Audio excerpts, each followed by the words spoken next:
जय हिंद दोस्तों, मैं निर्भय आपका एक बार फिर से टेक्नोलॉजी चैनल में स्वागत करता हूं। दोस्तों आज की इस वीडियो में मैं आपको बताऊंगा कि लॉजिकल ऑपरेटर आखिर क्या होते हैं जावा के अंदर। और अगर आपने मेरी ऑपरेटर्स की पुरानी वीडियो नहीं देखी है तो कृपया आप उन वीडियोस को चेकआउट कर सकते हैं। मैंने प्लेलिस्ट बनाई हुई है जावा के नाम से अपने चैनल पे, आप जाइए उधर और चेक कीजिए। अगर आपने वो नहीं देखा है तो पहले आप उसे देख लीजिए, नहीं तो आप लॉजिकल ऑपरेटर से भी स्टार्ट कर सकते हैं। और दोस्तों वीडियो स्टार्ट करने से पहले मैं आपको कहूँगा कि अगर आप इस चैनल पर पहली बार आए तो कृपया इस चैनल को सब्सक्राइब कर दीजिए, क्योंकि मैं समय समय पर आपके लिए ऐसे ही वीडियोस लाता रहता हूँ। तो दोस्तों बिना किसी समय बर्बादी के वीडियो स्टार्ट करते हैं। लॉजिकल ऑपरेटर आखिर हमारे होते क्या हैं? लॉजिकल ऑपरेटर जैसे कि कुछ ऐसे लॉजिकल एबिलिटी जिसकी मदद से हम दो या दो से ज़्यादा चीज़ों को कंपेयर कर सकें। इसमें भी कंपैरिजन होगा, और क्योंकि आपको पता है अगर कंपैरिजन होगा तो इसमें भी कुछ ना कुछ वैल्यू रिटर्न करेगा, या तो वो वैल्यू ट्रू रिटर्न करेगा या फिर वो वैल्यू फॉल्स रिटर्न करेगा। अगर वो हमारी कंडीशन ट्रू होगी तो हमें ट्रू करेगा, और फॉल्स होगी तो फॉल्स करेगा, सिंपल सी बात है। लॉजिकल ऑपरेटर आखिर कौन कौन से होते हैं? देखिए, अगर आप दो बार एम्परसेंड साइन लगाते हैं, इस साइन को आप एम्परसेंड साइन बोलते हैं, तो इसका मतलब होता है ये एक आपका लॉजिकल एंड ऑपरेटर है। और अगर आप दो बार ये पाइप सिंबल लगाते हैं, इसका मतलब है कि आपके पास ये जो है एक लॉजिकल और ऑपरेटर है। और अगर आप एक सिंगल एक्सप्लेनेशन मार्क लगाते हैं तो इसका मतलब ये कि ये एक लॉजिकल नॉट ऑपरेटर है। ठीक है, सिंपल सी बात यह है कि लॉजिकल, अगर आप एंड की बात करते हैं, ठीक है, तो इसमें क्या होता है कि आपके पास दो कंडीशन, समझ लीजिए आपके पास अगर दो कंडीशन है, अगर वो दोनों कंडीशन ट्रू होंगी तो इसका मतलब जो लॉजिकल एंड है आपका ऑपरेटर वो ट्रू रिटर्न करेगा।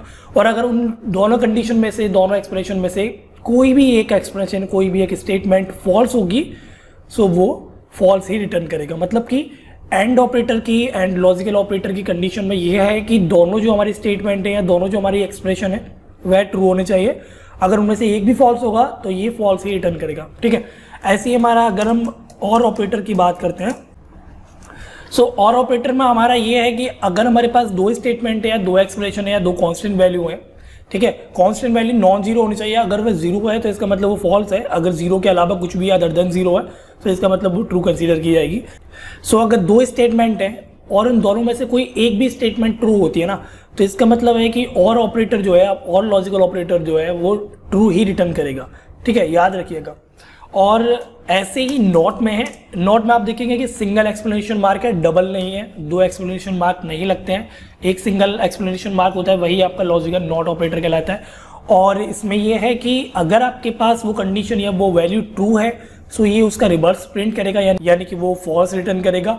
और अगर आपके पास फॉल्स है तो वो आपका ट्रू रिटर्न करेगा, यानी कि वो रिवर्स रिटर्न करता है। तो आपका लॉजिकल नॉट का ये काम होता है। और लॉजिकल एंड में मैं आपको एक बात और बता दूं कि अगर लॉजिकल एंड में जो पहली वाली स्टेटमेंट होती है वो अगर पहले ही फॉल्स हो जाए ना, ये दूसरी वाली स्टेटमेंट पर जाता ही नहीं है। याद रखिएगा, अगर पहली स्टेटमेंट फॉल्स है एंड ऑपरेटर का यूज करते समय, ये दूसरे स्टेटमेंट को चेक भी नहीं करेगा, सीधे आपको फॉल्स रिटर्न करेगा। क्योंकि आपको पता ही है लॉजिकल एंड का यही काम है कि अगर दोनों ट्रू हैं तो ट्रू है, नहीं तो फॉल्स है। अगर एक फॉल्स मिल जाएगी उसे ऑलरेडी, तो क्यों चेक करेगा? क्योंकि उसे फॉल्स ही रिटर्न करना है, तो सीधे फॉल्स ही रिटर्न कर देता है। एक बार हम इसको ट्राई करके देख लेते हैं प्रैक्टिकली। तो सपोज कीजिए आपके पास इंटीजर नाम से, इंटीजर टाइप के मतलब दो वेरिएबल है, एक ए है जिसके अंदर कोई वैल्यू है 6 है सपोज कीजिए, और एक बी है जिसके अंदर कुछ वैल्यू है सपोज कीजिए 7 है। ठीक है, और आप कंडीशन चेक कराते हैं। मैं सीधे कंडीशन आपकी system.out.println में ही प्रिंट कर दूंगा, उधर ही चेक करा दूंगा। तो मैं लिखता हूँ यहाँ पर SYS system.out.println। अगर ये सजेशन दे दे तो, ये नहीं दे रहा है तो हम खुद लिख देते हैं, एस कैपिटल होती है system.out.println। इसके अंदर हम चेक करेंगे कि अगर जो ए है हमारा वो अगर हमारा बराबर है, अगर जो ए है वो अगर आपका 6 के बराबर है, और यानी कि लॉजिकल एंड ऑपरेटर, साथ में जो बी है वो अगर आपका छोटा है 8 से। ठीक है, तो ये हमारी कंडीशन है कि अगर जो हमारा ए है वो बराबर है 6 के, और साथ में बी जो है वो 8 से छोटा है, तो आपको पता है क्या करेगा। देखिए, ए जो है वो 6 ही है, तो ये कंडीशन ट्रू हो गई है। जब ये कंडीशन ट्रू हो गई है तो इसका मतलब ये बी लेस देन टू ए पर भी काम करेगा। अगर ये ए लेस अगर ये a इज इक्वल टू 6 वाली कंडीशन ही फॉल्स होती, सो ये b जो लेस देन 8 है इसको चेक भी नहीं करता, सीधे फॉल्स रिटर्न करता। सो फिलहाल देखिए आप a जो है वो 6 के ही बराबर है क्योंकि a की वैल्यू 6 है, और b जो है वो 7 है, और 7 जो है वो 8 से छोटा ही होता है, तो इसका मतलब ये भी कंडीशन ट्रू है। और मैंने आपको बताया कि लॉजिकल एंड ऑपरेटर अगर यूज़ हो रहा है, देखिए लॉजिकल एंड ऑपरेटर यूज़ हो रहा है, सो अगर दोनों कंडीशन ट्रू हैं तो ये ट्रू ही रिटर्न करेगा। सो यहाँ पर जो आपका रिटर्न होगा वो होगा आपका ट्रू। इसी तरीके से मैं यहाँ पर इसको कॉपी कर लेता हूँ और यहाँ पर जाता हूँ, मैं लिखता हूँ कि अगर हमारा जो a है वो 5 के बराबर है और b जो है हमारा 8 से छोटा है, तो ये क्या रिटर्न करेगा। देखिए a जो है हमारा 6 है और 6 जो कभी 5 के बराबर नहीं होता है, देखिए ये कंडीशन फॉल्स हो चुकी है, और जैसे ही कंडीशन फॉल्स होगी तो आपका जो कंपाइलर है वो यहाँ पर नहीं जाएगा, सो ये रिटर्न करेगा सीधी फॉल्स को। इसी तरीके से एक बार और करते हैं और यहाँ पर हम लिखते हैं कि लॉजिकल और ऑपरेटर। लॉजिकल ऑपरेटर और ऑपरेटर में आप एक तरीके से हिंदी याद रखिए, देसी तरीका याद रखिए कि अगर आप एंड यूज़ कर रहे हैं तो इसका मतलब है कि ये भी और साथ में ये भी चेक करना है, यानी कि a तो हमारा बराबर हो 6 के, साथ में b जो है वो भी 8 से छोटा हो। ये तरीका है सब याद करने का एंड ऑपरेटर के लिए। और ऑपरेटर की बात करते हैं तो आप इस तरीके से बोलेंगे कि a जो है वो 6 के बराबर तो हो, या फिर देखिएगा, या फिर b जो है वो 8 से छोटा हो, यानी कि कोई भी एक कंडीशन ट्रू हो। सो इस तरीके से आप करेंगे, देखेंगे तो इनमें से एक कंडीशन जरूर ट्रू है हमारी, एक क्या हमारी दोनों कंडीशन ट्रू है, सो ये भी ट्रू ही रिटर्न करेगा। हम इनमें से एक कंडीशन को फॉल्स कर देते हैं, सो इसको हम 6 से छोटा कर देते हैं क्योंकि 7 6 से छोटा होता नहीं, तो ये कंडीशन फॉल्स होगी, फिर भी ये ट्रू रिटर्न करेगा क्योंकि हम यहाँ लॉजिकल एंड की जगह लॉजिकल और ऑपरेटर का यूज़ करेंगे।